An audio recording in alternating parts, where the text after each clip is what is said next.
Rosalyn Kahn. Hello, everybody. Hi, this is Living Your Best Life with Rosalyn Kahn here on Chow Entertainment. Today, we have a really special guest. This gentleman's name is Dave Adams. He and I met at a Black Blazer conference with Mr. Carl Wilson, and I was so enchanted with his story. And when he began to talk, I was, oh my Lord, we got to get this guy on our platform here. This gentleman started working at Walmart, $6 an hour. But that isn't all of it. He later turned his life into coming to a six-figure income. Tell me, how did you get from A to B, sir? Welcome to the platform. Thank you so much. Rosalyn, thank you so much for having me on. It was very interesting because it's a process that one has to go through by preparing for what's next before we know what's next. And that's the crazy thing. So many people aren't willing to do the work on the front side in order to get the benefit on the back side. But when we put the work in on the front side, all of a sudden everything becomes easier on the back end. For instance, I had joined Toastmasters in 2001, which I'm sure you and many of your listeners are familiar with that organization.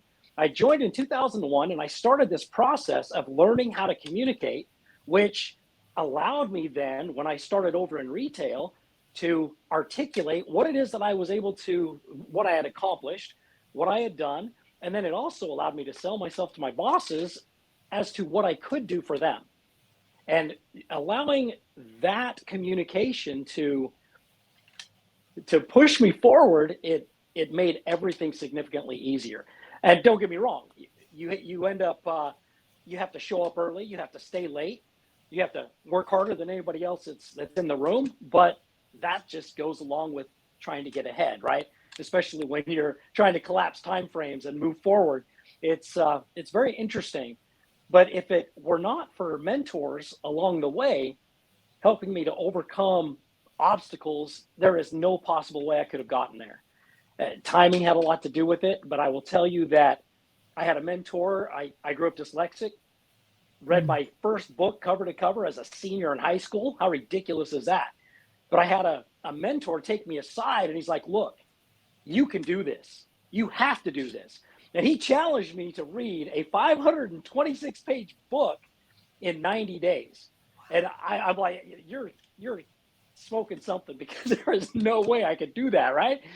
But 90 days later, I was back in his office and I had done it. I slammed the book back down on his desk and I said, I did it. He said, great. And he slid it back to me, said, now you're going to do it again in 30 days this time. And I'm like, no way. But 30 days later, I was back in his office and I had accomplished the feat. The crazy thing was, yeah, I got headaches and my mind, it would go blurry, it would go dark. And I didn't think there was any possible way I could get it done, but I was able to do it. But if it weren't for him pushing me, I never would have really learned how to read at the level that I do now. And then I got so enthralled by books that I started reading for 2 hours a day. I was studying for 2 hours a day, which is crazy, right? And then I went to a conference. I had forgotten all about this whole reading process. And I went to a conference and this businessman gets up, multimillionaire, Hubert Humphreys, and he says, look, you got to do two things every single day in order to get what you want. Two things every day. He said, number one, you've got to go to Fantasy Island for 30 minutes every day. And I'm thinking, Fantasy Island, I remember the short little guy, right? The plane. I remember that. But Fantasy Island, what in the world is this guy talking about? But it's touching base with the future. It's going to where our hopes and dreams are for 30 minutes every single day. And number two, he said, you have to read for 30 minutes a day. 30 minutes. He said, miss a meal, but never miss your 30 minutes of reading. And I thought, wow, how profound. Because I had not really picked up reading again after I got really into it for that short period of time, and I'd stepped away from it. And this was a wake-up call for me. It said, you have to read every day for 30 minutes. Well, I was introduced to two books, both of which mentioned you need to join Toastmasters, right? Crazy. Harvey McKay, he's like, look, the highest paid people in the world are the best communicators, so you better figure out how to communicate. And one of the best ways in the world to do that is through a Toastmasters club. And join one. So in 2001, I joined one. And then in the Acorn Principle, Jim Cathcart, he says, look, I got my start with Toastmasters and the Junior Chamber of Commerce, right? So I'm like, okay, I got to do it. I joined the Junior Chamber of Commerce and I joined Toastmasters, both of which gave a lot of opportunities to speak. Now, I don't know about you, Roz, but I grew up this shy kid, introvert by birth, but now an extrovert by choice. So many times we get in these situations where we just have to act differently. We have to be different than what our nature is, simply because that's how we can get ahead, right? But anyways, these books drove me to join Toastmasters. And then the crazy thing, Rosalyn, I get into this Toastmasters club, and the first contest season is there, and it's a humorous speech contest. Now, I don't know about you, Rosalyn, but I'm not very funny, like in any way, shape, or form. And I got up there and I delivered a speech for 7 minutes and didn't get a single laugh. It was terrible. I tried. Now, don't get me wrong, though. Don't get me wrong. I tried to memorize it. I didn't internalize it. I just tried to memorize it. So it wasn't funny at all. And I didn't get any laughs. However, the next contest came around, and it was the International Speech Contest. I thought, okay, I can be a little more inspirational than I can funny. So let's try that. And I got up, and I ended up going to, it was Hawaii, and I ended up in third place at the district competition on Oahu. So I ended up in third place, and the gentleman walked up to me after, and he says, David, would you like to win this thing next year? Oh, yes. And I'm like, yeah. And Larry Lance, God rest his soul, he passed on a few years back, but that man lit a fire under me and mentored me through the speaking process. And then he introduced me to Willie Jones, who's the 1997 world champion public speaking. And so automatically I had these mentors coming into my life. And then here comes Darren LaCroix, right? The 2001 world champion. He shows up to one of our conferences, and he was waiting for a ride home, or something was going on, where I had an opportunity to pick his brain for about an hour, where we just sat down on the steps and we talked for about an hour. And he walked me through a lot of his processes for speaking and communicating. And I was enthralled with what he had done, and I just wanted to get better.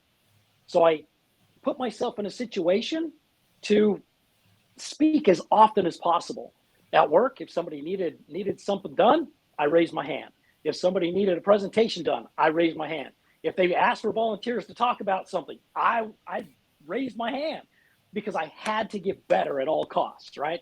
Had to accelerate the learning process. And the only way to do that is to get out there and do it, right? That's the one thing Toastmasters is great for, is desensitizing people to the fear of speaking. And you just end up doing it so much that it becomes second nature. And Rosalyn, it's crazy, because during the pandemic, I went live 450 times in 1 year. 450 times in a year. Why? Because I wasn't used to the camera, right? This whole camera was just different than speaking in public and in front of a live audience, which I mean, you do live conferences all the time, and then of course here you are on camera. It's just a different animal altogether. But that process leading up to going back into retail set me up for success in such a huge way that I was able to get into retail and teach at each level. I was able to teach people how to do the job I was doing, so that it made me more promotable, right? We are just having so much fun, but my body is calling it, and we got to take a break. Can you just hold on to that thought real quick? Yes, ma'am. Thank you. Thank you for your interest in InFlight USA and our newest publication, BizAvJets USA. We serve general and business aviation throughout the U.S. For more information on submitting articles or advertising in our publications, visit inflightUSA.com. Thank you.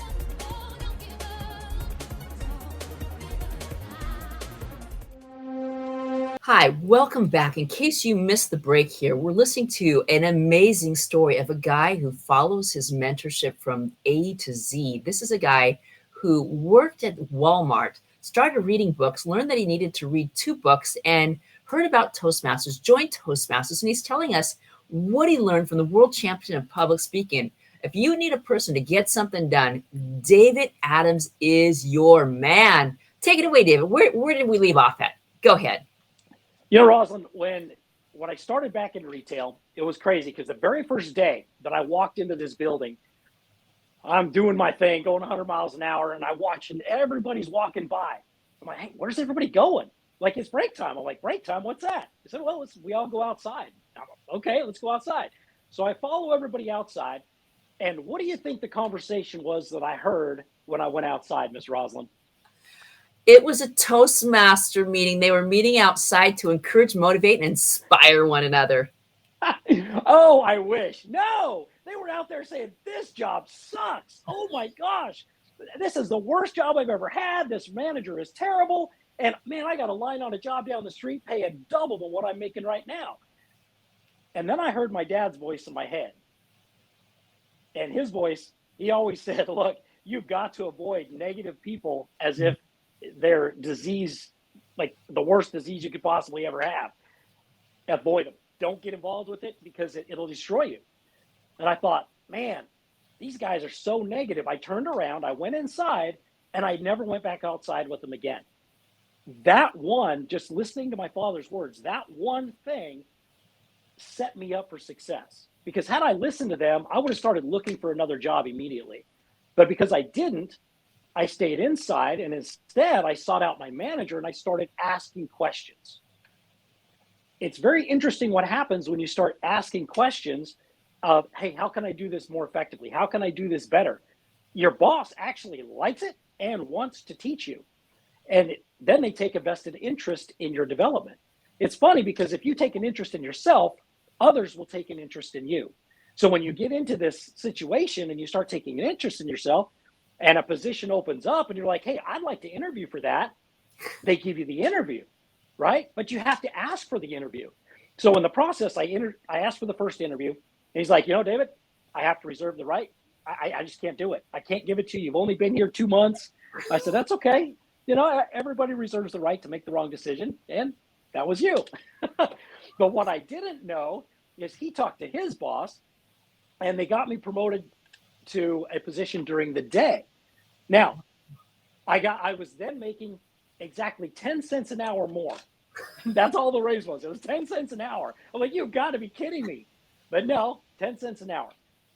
But then my boss, he's like, look, if you will give me 1 year in this role, I will make you a salaried member of management. But you've got to give me a solid year in this role. And to the day, he turned me into a salaried member of management. Now, for those of you who don't know what happens when you become salary, it's the best thing in the world because nobody can tell you what time you have to go home. You can show up early. You can stay late. You don't have to take a lunch. You can collapse your time frames of learning like crazy because you can spend as much time there as you want. It's crazy because I got to a point where my boss is like, you know what, if you don't take a day off, I'm going to fire you. You need to go home. Right? But sometimes when you're trying to collapse time frames, you have to do things differently. And part of the story you don't understand is that I had to lay myself off because a couple mentors and I had started a business in 2008 at the peak of the economy crash, and I couldn't afford to live on the islands anymore, and I had to move back to the mainland. And I moved in with my then wife, my 4 daughters, into 1 bedroom of my brother-in-law's house. And if you don't think I was motivated to get us out of that situation, right, you'd be crazy. Because here I am thinking I'm a complete failure. I can't provide for my own family. And starting over in retail, making less money than I made when I was at age 11 mowing lawns. Like, are you crazy? Have to do something different. So I had to go all in, Rosalyn. I had to go all in. It had to be guns blazing, running 100 miles an hour to get it done. But there are so many things that go into it. But number one is we have to learn how to build relationships, and we have to learn how to communicate effectively with other people in order to make anything work. Because when it comes to retail, when it comes to any type of a business, we have a twofold responsibility. Right. 1, do the job. 2, build relationships with the people that you work with, including your boss. If we do those 2 things, here's the deal. You're doing your job well, chances are you're going to keep your job.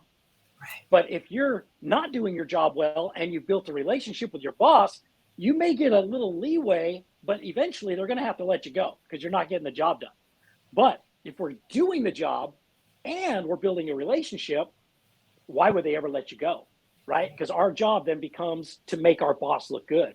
And if we constantly make our boss look good, they want to promote us. They want us to go to the next level so that we can continue to make them look good, right? And it's just a matter of how do we make them look good. We should always be like this: one hand up, one hand down, right? We're constantly, our boss is constantly leading us and bringing us this way, and we're constantly bringing somebody up with us. So it's just, leadership is all about learning and teaching simultaneously. And it's all about those relationships that we can build with each other, and then we bring them along. And it's interesting, Rosalyn, because when my boss promoted me and he decided, okay, it's time for you to move into a different store. You got to get out from under me and learn from somebody else. And at that point, he said, David, who are your rats? I'm like, what are you talking about? Who are my rats? He says, well, have you ever heard the story of the Pied Piper? I'm like, well, oh, I'm sure I've heard of it, but no, I don't remember it. No, I've never heard of the Pied Piper. I don't know what this guy's talking about.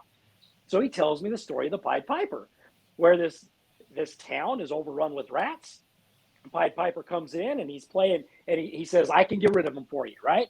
And they, okay, please get rid of these rats. And he starts playing his little flute, and all the rats follow him out of town. He said, David, where are your rats? When you turn around and you look behind you, who is following you wherever you are going to go? No matter where you go, who's coming with you? And I turned around and I didn't see that many rats, Rosalyn. I didn't see that many rats. And that's the moment that I realized I had to do things differently. I had to work more on the relationship side and less on just doing the work side. And that's where fine tuning and honing those communication skills, those interpersonal skills came in. Like, I don't even know what else to say on that, is that if you don't learn those skills, it becomes almost impossible to move further ahead into salaried roles. But I remember early on, I sat down with the first mentor there in retail, my boss, and he said, look, if you'll stake your flag, you can have me or do anything you want here. You just have to decide that this is what you want. And I staked my flag. And the very first department manager meeting we had, I took him aside and I said, he says, that was a great meeting, wasn't it? I said, well, can I be honest with you? He says, sure. I said, you had 400 plus ands, ums, and you knows in your little 20-minute presentation. And I'm new, right? I'm new at this, and he's a senior manager. And I'm like, sorry, but it was terrible. And he's like, what? And it was crazy. But because I called him out and then I helped him, he then took a bigger interest in me and would call me out on things and would help me overcome those things that I needed help with. So it became this great relationship of a give and take, where I could teach him what I knew and he could teach me what he knew, and it just accelerated my progress. Wow, David, that is such an amazing story. There is so much to learn from you. I knew from the moment that I talked to you, you were a teacher and a leader all wrapped into one. We've really enjoyed our time here with us today. You're going to have to invite you back another time so we can hear about this great program that you're launching. But David, I want to give you a chance to just say how people can follow you and how they can contact you. Please go ahead and give them that information. You bet. So you can follow me at David Adams Speaks on Instagram, David Adams Speaks on Facebook, David Adams Speaks on YouTube, and then also davidadamsspeaks.com. You can go to my website. Fantastic. Well, this is Rosalyn Kahn with Chow Entertainment. You can follow me on everything that has the name Rosalyn Kahn, Living Your Best Life. We air every Tuesday from 11 to 11:30 on KXLA TV. And one last little thing. If you go to my YouTube channel, you want to go ahead and hit the subscribe button and go to my webpage. And I want to gift you a copy of my book. It's called Random Acts of Kindness or Change in the World, just for coming and visiting the show. Well, that's a wrap. Thank you so very much. Namaste. Senior Care Authority is a one-stop solution for helping you locate senior living options. We understand the care, the costs, and the safety records of hundreds of communities, from assisted living and memory care to independent living and even skilled nursing. We help families cut through the complexity to make courageous, informed decisions under difficult circumstances.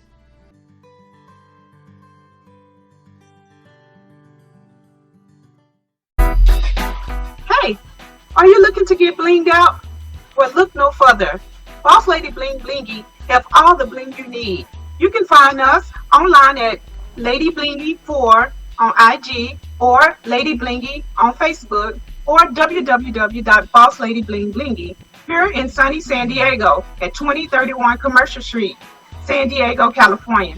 Call us at 619-617-4586. Biz Avjets USA Magazine is a new publication to the business aviation industry. And business aviation is a growing and thriving industry. We plan to bring you all the latest trends and news. We also plan to bring you new information about new airframes, systems, and interiors to market. Feel free to visit bizavjetsusa.com. Over 40 years, Lighthouse Central Florida has provided education, independent life skills, and job training to thousands of Central Floridians who live with blindness or any degree of vision loss. Whether it's picking out clothes in the morning or just moving around your community and serving Orange, Seminole, and Osceola counties, contact Lighthouse Central Florida at 407-898-2483 or visit them online at lighthousecfl.org. This is Rosalyn Kahn with Chow Entertainment, living your best life. I'm here with our father here at this beautiful church, and if you could please tell me your name. My name is Vasile, and my last name is Sauciur. Vasile, so you've been at this church here for a long time? Just 19 years. Only 19 years? Wow. What drew you to this particular one in this community here? Well, it wasn't just what drew me, they sent me here. They sent you and here. I was happy when they sent me here. So. Okay, where were you when they sent you here? I was in New Jersey, and it was a very cold winter. Mm-hmm. When I heard that I'm coming to Los Angeles, I was very happy. Wow. Yeah. What do you think was the reason that they decided to pick you to go to California? I have no idea, but I am blessed. What have you seen or heard that's happening in the world of Ukraine that most people maybe are unfamiliar with? I don't know if everybody knows how much the whole world cares of what's going on in Ukraine. It's not because there is just a war, but it's because there is the war of democracy versus autocracy or dictatorship or I don't know, right? Truth versus lies, manipulation versus being just honest. And I think Ukraine in this story is the front line of the whole civilization.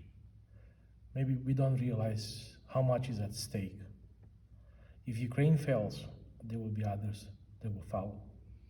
So I think I think for me, what I see, how much people are behind and helping Ukraine, I was just moved. If there was something that the people out in the community could do to help in some small way or some big way or any way, what would you ask people to do?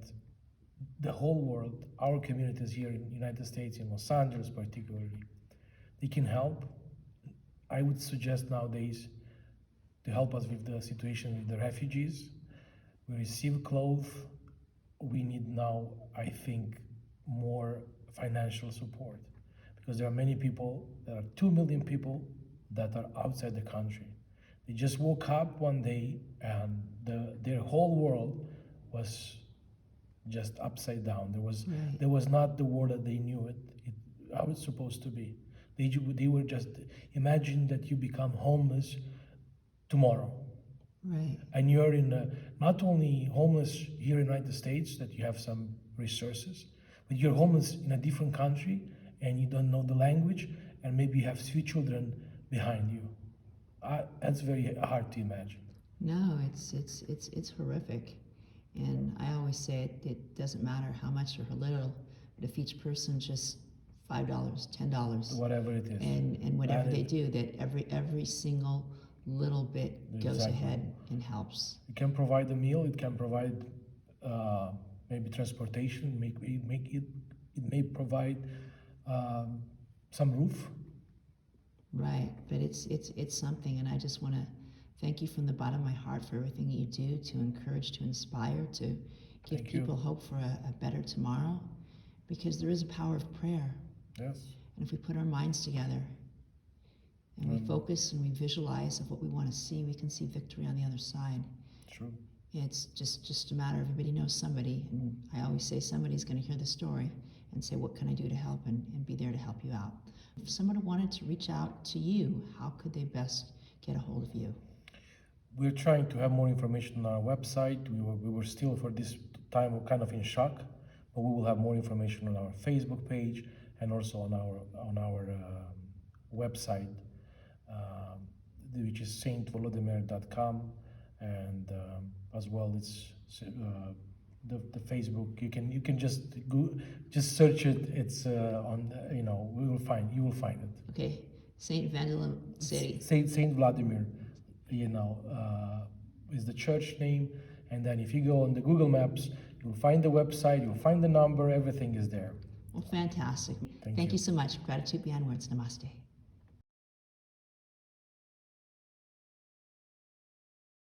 Nurse Access Staffing is seeking experienced RN and LVNs. For more information, call us at 818-697-4484 or check us out on our website, nurseaccessstaffing.com.